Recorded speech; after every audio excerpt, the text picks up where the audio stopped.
13 जून 2025 जब अचानक Israel Iran पर अपने ड्रोन्स और मिसाइल से एक डेडली अटैक कर देता है। इसमें इजराइल ईरान के न्यूक्लियर साइट्स और लीडरशिप को टारगेट करता है, जिससे एक ऐसी जंग शुरू हो जाती है जो शायद किसी ने भी नहीं सोची थी। अस्सलामुअलैकुम दोस्तों, 13 जून को इजराइल ईरान पर ड्रोन से अपना पहला अटैक करते हुए 3 ईरानियन न्यूक्लियर साइंटिस्ट को एलिमिनेट करके इस जंग को शुरू कर देता है और इजराइल इस ऑपरेशन को नाम देता है राइजिंग लॉयन। अब इस जंग को शुरू करने के पीछे इजराइल के 3 मेन गोल्स थे। फर्स्ट, ईरान के न्यूक्लियर प्रोग्राम को रिवर्स किया जाए। सेकंड, किसी भी तरह से अमेरिका को डायरेक्टली इस जंग में शामिल किया जाए। और थर्ड, ईरान में एक सिविल वॉर शुरू करा दिया जाए जिससे ईरान में रिजीम चेंज हो जाए।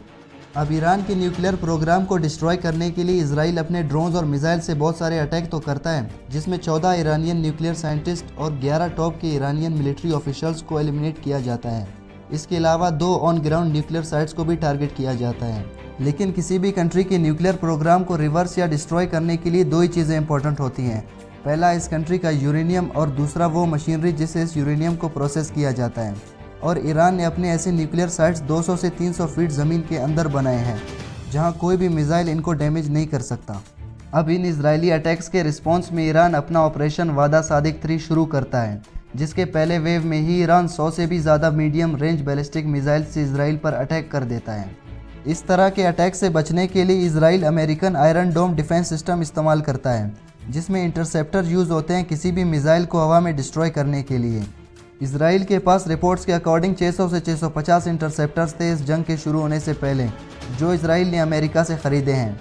एक इंटरसेप्टर की टोटल कॉस्ट इजराइल को 1 से 1.5 लाख US पड़ती है, जो दूसरे डिफेंस सिस्टम से बहुत ज़्यादा एक्सपेंसिव है।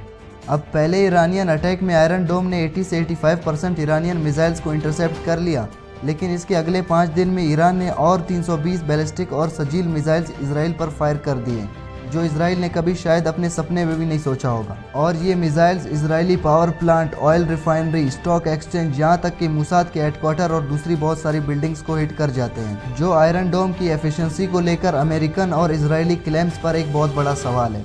इन मिसाइल्स को रोकने के लिए रिपोर्टेडली इजराइल को अपने 70% इंटरसेप्टर्स को यूज़ करना पड़ा है, जिसके बाद अब इजराइल के पास इंटरसेप्टर्स की शॉर्टेज हो चुकी है।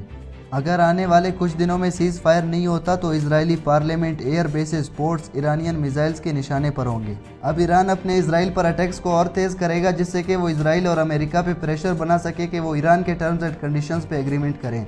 अगर ऐसा होता है तो ये मिडल ईस्ट में इजराइल और अमेरिका की सबसे बड़ी हार होगी। अगर आपको ये वीडियो पसंद आया तो वीडियो को लाइक करके ऐसी और इंटरेस्टिंग वीडियोज़ के लिए F4 फैक्ट्स को सब्सक्राइब कर लें।